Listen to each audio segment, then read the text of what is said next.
We are going to start out this morning with our keynote speaker, the mayor of Tacoma, Marilyn Strickland. Let me tell you a little bit more about this amazing woman. Marilyn was born in Seoul, Korea. She grew up in South Tacoma. She attended the University of Washington and got her MBA from Clark Atlanta University. She took office as Tacoma's 39th mayor in 2010, and she's the first woman of color elected to her position. And among her many, and I do say many, achievements during her first term, Mayor Strickland has created the City of Destiny Scholarship with the College Success Foundation. She's provided tax relief for 5,000 small businesses. No small feat there. Launched a community gardens initiative with a donation of city-owned property in 7 neighborhoods. Mayor Strickland says the city of Tacoma is Washington State's best kept secret. So if you didn't know, now you know. Now you know. So Marilyn Strickland is also a member of the advisory board of Smart Growth America's Local Leaders Council. It's a nonpartisan group of city officials who share a passion for building great towns, cities, and communities, something she knows a lot about. Her work has earned her national attention. You may have seen her last week on NBC's Meet the Press. So, so we are very delighted and excited to have the Honorable Tacoma Mayor Marilyn Strickland with us. Thank you so much for being here. No, you're just going to go do your thing. Unless you want. No, that's fine. So I'm going to get comfortable and sit because I typically am standing behind a podium. So thank you very much for the opportunity to be here today. I'm going to talk a bit about my perspective of women empowerment. I'll talk a bit about my journey here. And then I'd actually like to open up the floor to questions, if that's okay, because I don't think you all get a chance very often to interact with an elected official. So as mentioned in my bio, I was born in Seoul, Korea. So if you look at me, people would think, well, wait a minute, she doesn't look Korean. So my mother is Korean, my father's African American, and they met when my father was stationed in Seoul. And I was born there. We moved here in 1967 when my father was stationed at Fort Lewis. I am a product of the Tacoma public school system, very proud of that, K through 12. Graduated from the University of Washington, moved to Atlanta and went to graduate school down there, and then moved back here and ended up working at this coffee company in the 90s. And the goal of this little coffee company was to have 2,000 stores by the year 2000. And that coffee company, as you know, is Starbucks Coffee Company. So after doing that in both the private sector and then I worked at the library in the public sector, I was asked if I was going to run for office. And I think this is where I want to talk about the conversation of women's empowerment. And when you think about the conversation of leadership and empowerment, it is often a conversation about power and authority and who people think is entitled to it and who they think is not. And as an example, when I was first asked to run for office, I did what most women do. Oh, am I qualified to do this? And of course, it was pointed out to me, well, look at the people who are elected officials. I think you're probably qualified. And this is not denigrating them, but it shows that people from all walks of life decide to run for office. When I declared my candidacy for mayor, I remember being described in the newspaper as audacious. Marilyn Strickland's audacious run for mayor. And I said, okay, I guess it's bold. But you think about things like that. I know that when I first became mayor, I would attend events and I would walk into the room and people would introduce me as Mayor Strickland. And I remember sometimes getting a response, "You're the mayor?" And I'd say, yes, I am. And so even today, there are still notions of what power and authority looks like, and sometimes it doesn't look like us. So when I talk about women's empowerment, I also think about the word itself, empowerment, because empowerment implies that you don't have power and that you need to get some. And I don't know about you, but how many men's empowerment conferences have you ever attended? No, seriously, how many of you have ever heard of or attended a men's empowerment conference? You haven't. So I think there's a good reason for that. But I will say this, there are some very, very good things happening for women, especially in America. And American Express recently did a study. I'm going to share some data with you. So they commissioned a study, and it talks about women starting businesses at a rate of 1,200 per day. So every day in America, 1,200 women-owned businesses are starting. Since 1997, women-owned firms have increased their number by 68%. They've grown revenues by 72%, and they've added 11% more jobs. And now there are over 9 million women-owned businesses in the United States, compared to 8.6 million in 2013. These businesses generate more than $1.4 trillion in revenues and employ nearly 8 million people. I mean, think about that. So this tells us that women are choosing the path of entrepreneurship at record rates. And here's a really, really interesting bonus. Women of color who own businesses are actually experiencing the fastest rate of growth. So there's some really good things happening when it comes to entrepreneurship and business for women. Now, in the city of Tacoma, I have made a very, very strong commitment to supporting entrepreneurship for a few reasons. In the world of economic development in cities, people often think it's about, well, let's just recruit a big company and have them move to your city. And think about that. Coca-Cola is not going to leave Atlanta and come to Seattle or Tacoma. And when you think about the big companies that are here in our region, Microsoft, Nordstrom, Starbucks, Amazon, do you know what they all have in common? They started here as homegrown local businesses that got really, really successful and went global. So when we talk about the best way to grow local business or to grow business, there are two things. The best economic development strategy is an educated and highly skilled workforce.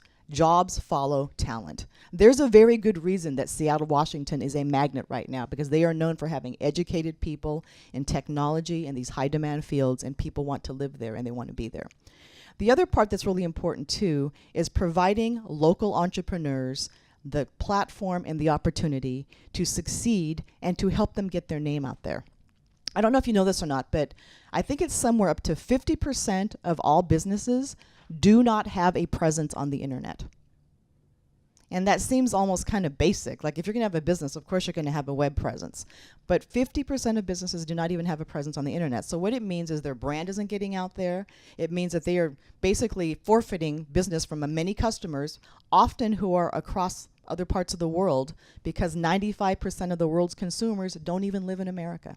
So as you think about entrepreneurship and what you can do, those things are incredibly important. Now I want to talk a bit about female leadership. In Tacoma, Pierce County, actually, we're doing a really good job. I am the mayor of Tacoma. The deputy mayor is an African-American woman. The superintendent of public schools is a woman. The county executive is a woman. The Pierce County auditor is a woman. 2 of our community colleges are run by women. 3 of our museums are run by women. So when people talk about women in positions of power, Pierce County and Tacoma actually have a pretty amazing track record. But then let's go to national politics. I'm a member of the U.S. Conference of Mayors, and of all the mayors in America, about 17% are female.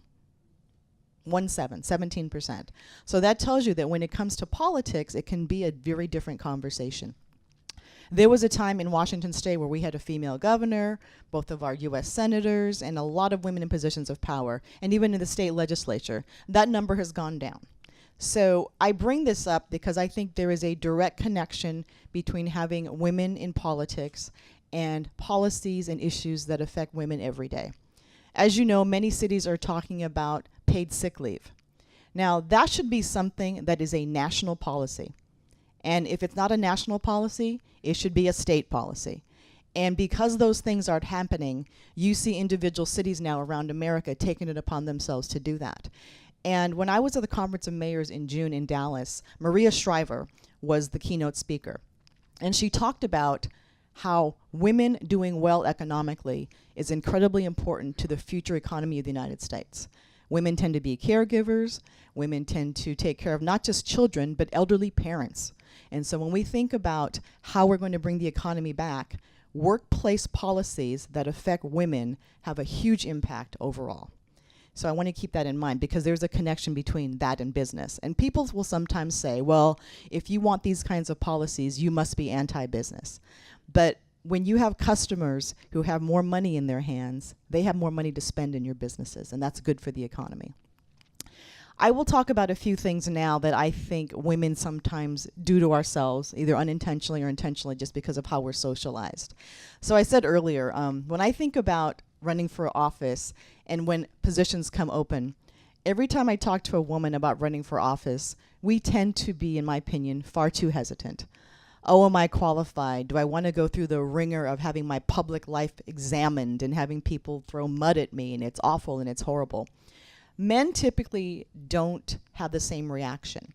And it's different because of how we're socialized. I will tell you that one interesting thing about being a public figure and female is that people will spend a lot of time talking about your appearance and not what you're saying or doing.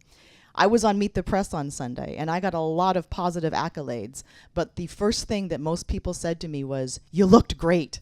And I'm glad I did, because I had a pit crew working on me to put makeup on for 15 minutes. And that's great. But it's interesting, just again, how we react to women in positions of power and how we socialize and how we say things. So I will say this. As a woman in a position of authority, it is something that you have to own. But you have to get comfortable, like in any job. I mean, I know that Mayor Cook will agree with me. You don't just show up as mayor on the first day and everything just goes swimmingly. It takes a while to get your sea legs, to figure out the lay of the land, but to be comfortable in who you are. But it happens eventually. Like with anything, you practice something long enough, you get really good at it. The other thing that I will say that I see a lot of younger women doing is there is this practice called upspeak. And are you familiar with that? So let me give you an example. I will sometimes meet with some women who are younger, and they will say to me, "Well, Mayor, I'd like to do this." And they don't say it like that. It goes up. "Mayor, I'd like to do that. I think I went outside the other day, and I think I want to go this." And it's the tone that goes upward. So the sentence that's being communicated is not a declarative sentence. It becomes a question. So, for example, I had scrambled eggs for breakfast today. And there's this upspeak that goes, and I can tell you that if you're sitting in a meeting and you use that tone, there is nothing that will undermine your credibility more than upspeak. So if you're saying something, say it like you mean it, be confident. No one is going to criticize you for that. But I just had to share that pet peeve with you. It's like I hear upspeak so much, and it just really, really undermines your credibility. And I hear women doing it far more than young men. So again, if look it up. There's this thing called upspeak, and it really is... It communicates lack of certainty. It communicates someone who should be making a statement, but it turns into a question as though you want approval for it. So if you could do anything, please lose the upspeak if you engage in that, or if you hear other women doing it, because I like to call people out and say, just own your statement. It's important. It's good enough for you. Another thing I think about when I think of female leadership is this idea of what leadership is. I know that we read books and magazine articles all the time about what makes a good leader. What's leadership about? And you will hear certain adjectives: someone who's strong, and someone who's decisive, and someone who's a good leader. And those are important attributes. But I think for some people, when you walk into the room, if you're a woman, they have a notion of what that looks like. And for some people in politics, if you're a strong leader, it means you're yelling in the microphone, you're pounding your fist on the table, and "damn it, I'm strong, look at me." And there are many kinds of power. There is soft power.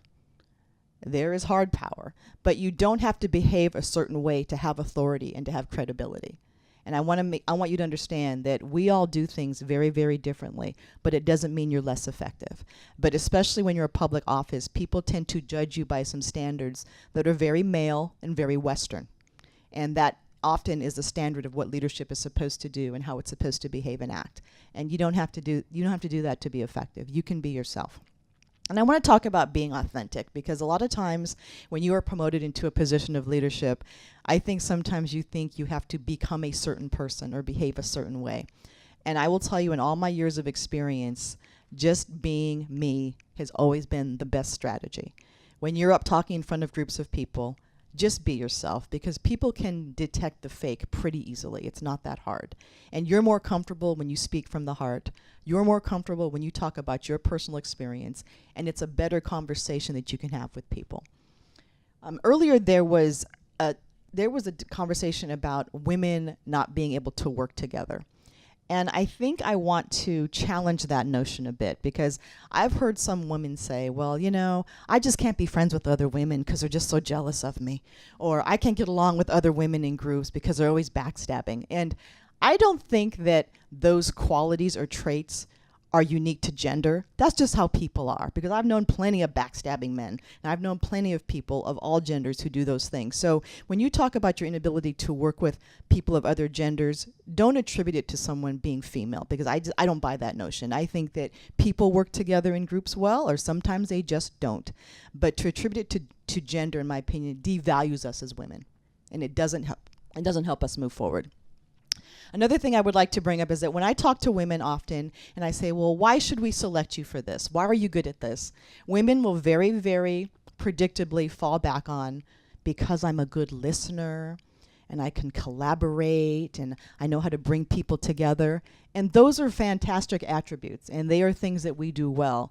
But don't sell yourself short on being someone who has what is typically the male attributes. You can be decisive. You can be really good at finance and math. And sometimes you don't mind going alone and being the person who has an opinion that's different from everyone else. That doesn't make you less than. It doesn't defeminize you. It just says that, you make decisions differently. So I guess the point I want to make here is that as women, we are not a monolith. We are as diverse as every other group, and we have different styles. We have different ways of approaching things. But I think the thing that's the most important to remember is that we are just as capable of success as anyone else is.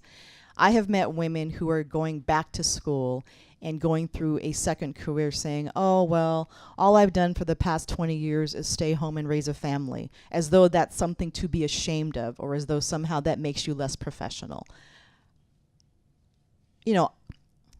I didn't get married till later in life, and I didn't raise a family of my own, so I have 2 lovely stepdaughters.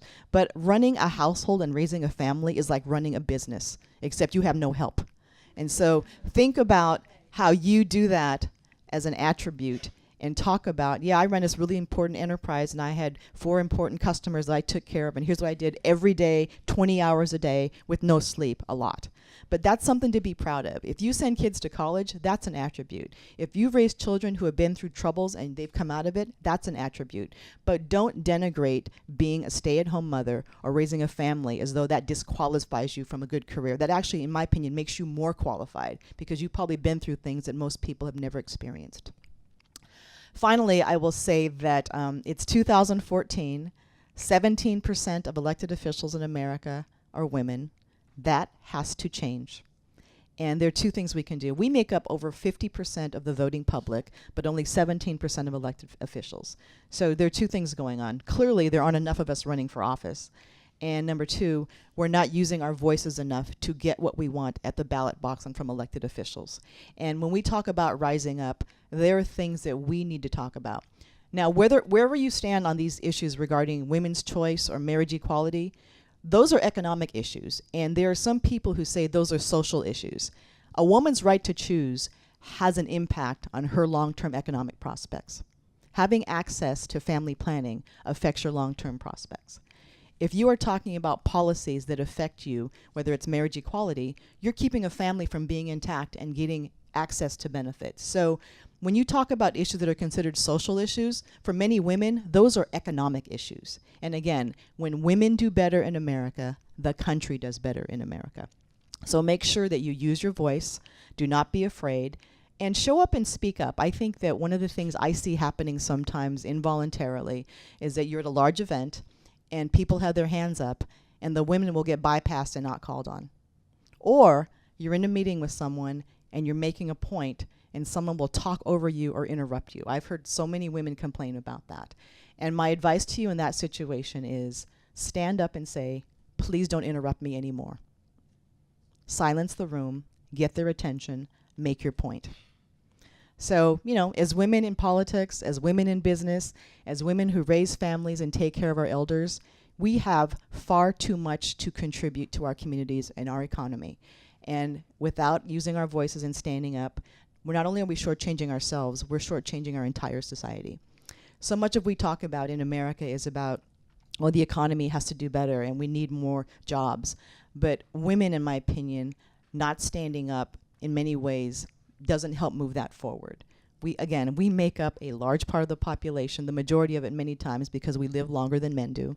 We are responsible for so much, but don't think that the job that you do every day isn't somehow related to someone's economic well-being, because every single day you are making a difference in someone's life. And every single day, you can contribute positively to the economy.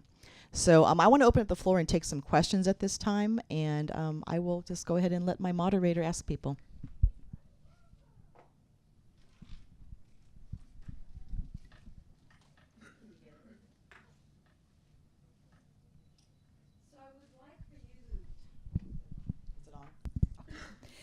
Thank you, Mayor, for being here on this Saturday. 3 facets to my question. Number 1 is, can you explain to the group about an elevator speech? What would be your elevator speech? And then how does one create a good one? So the question she asked was, how do you create an elevator speech? And an elevator speech is a very, very short 1-minute speech that you can answer very quickly when someone says, who are you? What do you do? Or what do you want to do? And I think there's a tendency for people to not communicate quickly and succinctly. So when people say to me, what do you do as mayor? My job is that my answer is this: I'm responsible for the safety, well-being, and prosperity of the 200,000 people I represent in Tacoma, Washington. 1 sentence. Now, your elevator speech can be longer than that if you want to elaborate, but when you think about your brand, and every person has a brand, that's how you present to the world, it's how you move forward, what do you want that brand to project? For me, it's confidence, it's clarity, and it's competence. Those are the 3 things that I have to have as an elected official to be taken seriously and to have respect. But everyone's situation is a little different. So what's that elevator speech? How do you quickly and easily explain to someone who you are, what you want, and what you're trying to do? So for example, say I'm a young graduate of the University of Phoenix, or not so young, and I'm looking for a job, and someone says, well, what do you want to do? It's okay to say, one day I want to be in charge of marketing for this company. There is nothing wrong with stating your aspiration. And I will tell you that one of the things that I hear often is there are people at work and they kind of complain about, well, I've always wanted to do this, and what am I, just this? How come I'm not reaching up there? It's like, well, those things aren't going to come to you if you're just sitting around and waiting for them. If there is a job that you want, then you need to come up with ideas and innovations, suggest things, but don't think that you are bound by the limitation of your job description, because you should always be out there promoting your brand and doing exactly what you want. And this brand is really important because one of the things I often tell people is that your reputation enters the room before you do. So if you are in the business community or the political community, chances are people may know of you and have heard of you if you interact with other people. So by the time someone has a resume and they've called you up and you're going to come interview, they've done their research. They know something about you. So that reputation of yours has already walked into the room long before you did. So the question is, make sure you guard your reputation. It is incredibly important.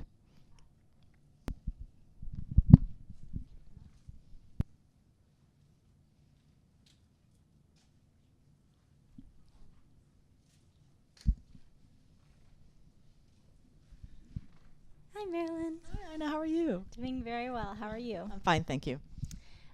One of the things that I wanted to ask is, who are your sheroes?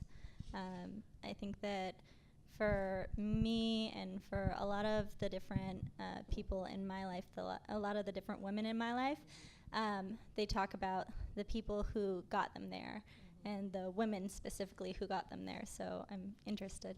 Absolutely. So her question is, who are your sheroes? And that's the feminine version of hero.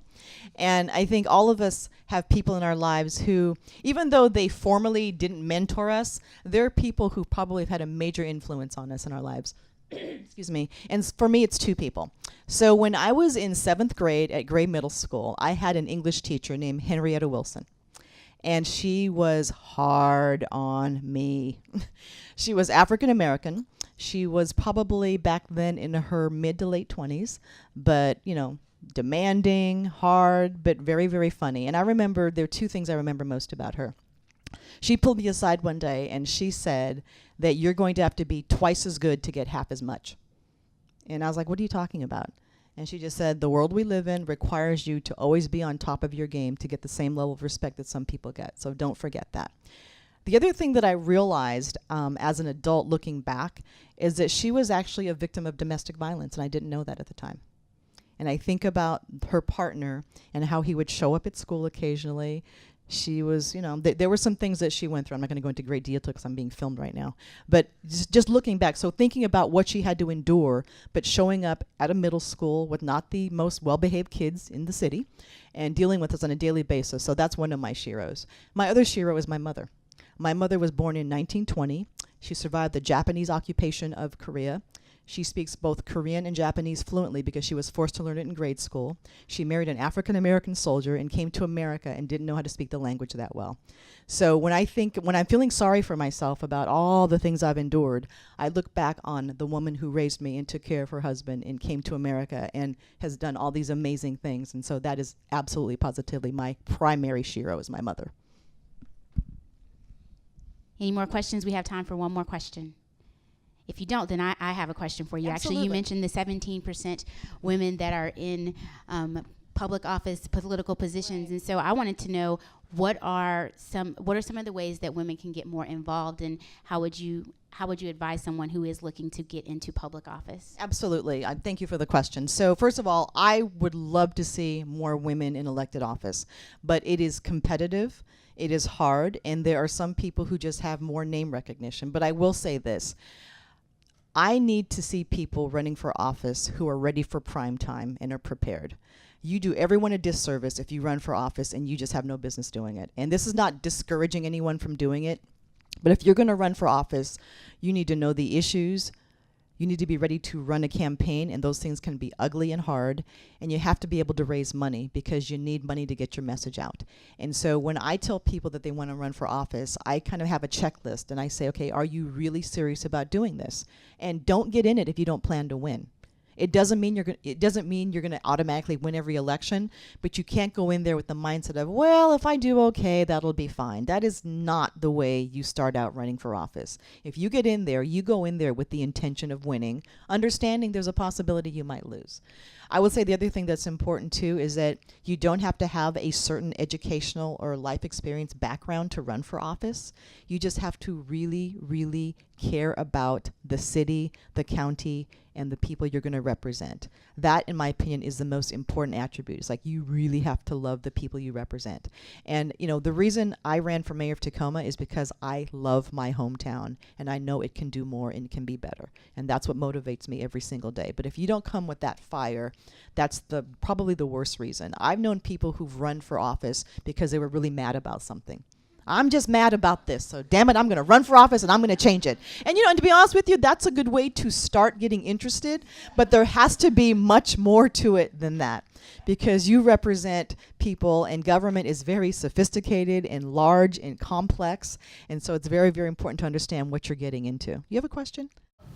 Piggyback on the same Yeah. question, when is appropriate to declare your interest, and who do you be with the scrutiny? Because we're concerned about if you declare earlier on, then you get put under the microscope and you get scrutinized on everything that comes out of your mouth or everything that you do.